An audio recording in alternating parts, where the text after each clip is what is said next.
Grazie mille. Cosa? Tana? Ma sei diversa. Tu non vieni dal nostro universo.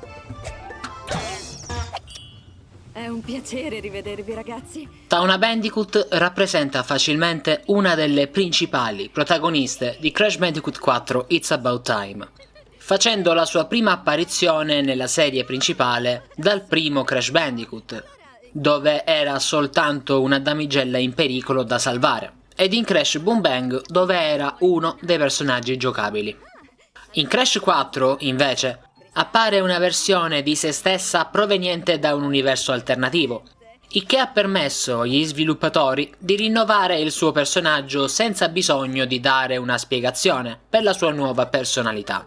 Crash Team Racing Nitro Fueled aveva già fatto la sua parte per dare un po' di spessore a Tawna, ma questo reset completo della sua personalità, pur essendo ancora riconoscibile come Tawna, implica il fatto che sia un personaggio che trabocca di potenziale e che aspetta soltanto di essere approfondito. Ecco perché penso che uno spin-off su Tawna Bandicoot potrebbe funzionare. Salve a tutti crashari e benvenuti in questo nuovo video. Io, come sempre, sono DaniQ94 del Crash Bandicoot Zone ed oggi parleremo delle potenzialità di Tawna di Crash Bandicoot 4 per uno spin-off tutto suo.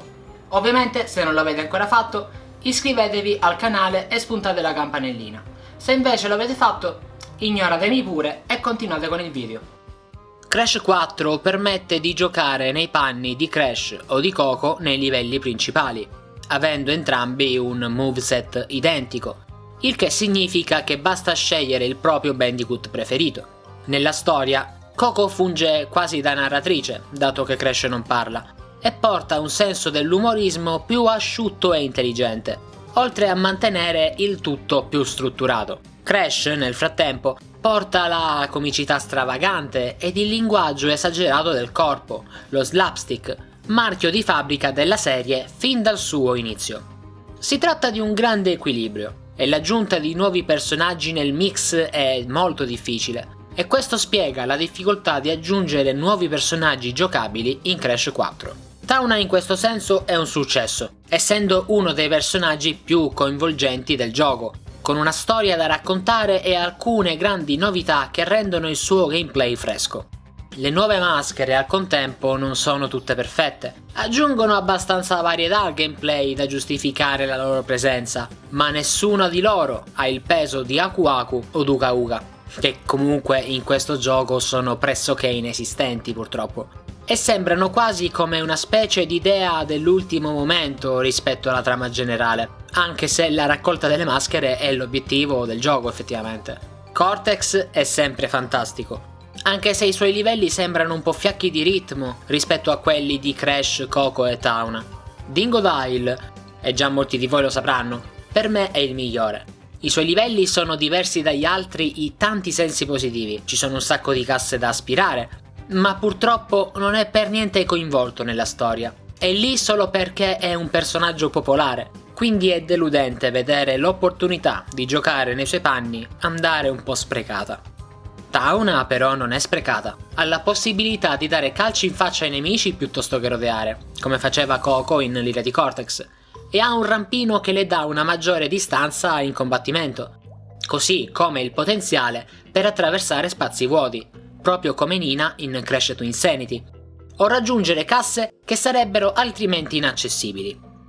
Poiché Crash 4 permette di giocare con questi nuovi personaggi solo in alcune sezioni di determinati livelli, Tawna può essere utilizzata soltanto una manciata di volte.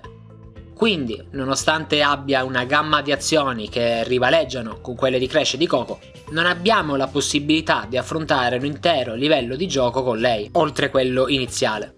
Ecco, dopo aver detto questo, direi che forse è stata sprecata, dopo tutto.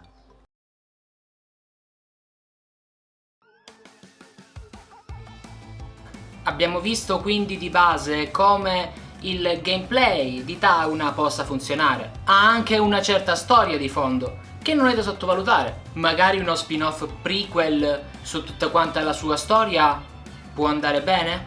Chi lo sa? Ed è qui che entra in gioco lo spin-off. Non siamo ancora sicuri di cosa stia succedendo con Crash Bandicoot ed Activision in questi giorni, tra Wumpa League, Microsoft, questo Spyro 4. Quindi tutto questo resta tra la fantasia, la teoria e anche un briciolo di speranza. Ma è chiaro che in Crash 4 siano state poste le basi per un inserimento di questa Tauna Bandicoot nel cast regolare, e si spera che in futuro si esplori completamente non solo il suo moveset, ma anche la sua storia. Ci sono un sacco di cose che si potrebbero aggiungere al rampino, come proiettili, razzi o magneti, che potrebbero renderla ancora più divertente da giocare. Ma la cosa importante è sapere di più su questa Tauna.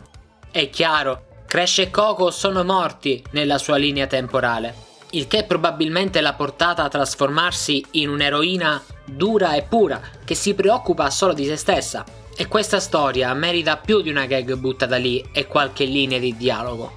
So benissimo che questo è completamente in linea con lo stile umoristico di Crash, ma ora che Tauna è stata resa un personaggio così convincente, ha senso, secondo me, dare un'occhiata più da vicino al suo background.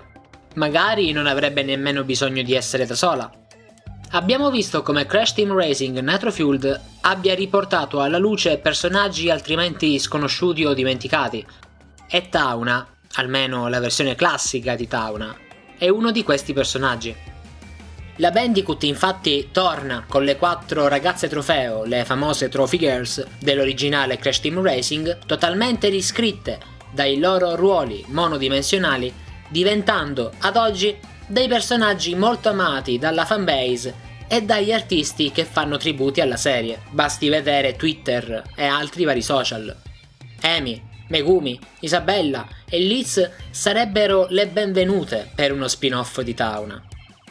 Magari non quelle che abbiamo conosciuto in CTR, ma le versioni alternative dell'universo di Tauna e Entropy Femmina. Bene Crashari, questo era il mio pensiero riguardo ad un papabile futuro per uno spin-off di Crash. Resto sempre del parere che uno spin-off di Crash prima di tutto debba essere su Cortex, però anche l'entrata di Tauna alternativa di Crash 4 mi ha fatto pensare che non sarebbe male una storia tutta sua. E voi? Fatemi sapere qui sotto nei commenti che cosa ne pensate. Come sempre vi invito a seguire i vari canali social del Crash Zone che state trovando qui sotto in sovraimpressione in questo momento. Noi come sempre ci vediamo in un prossimo video, statemi bene e come sempre viva Crash Bandicoot!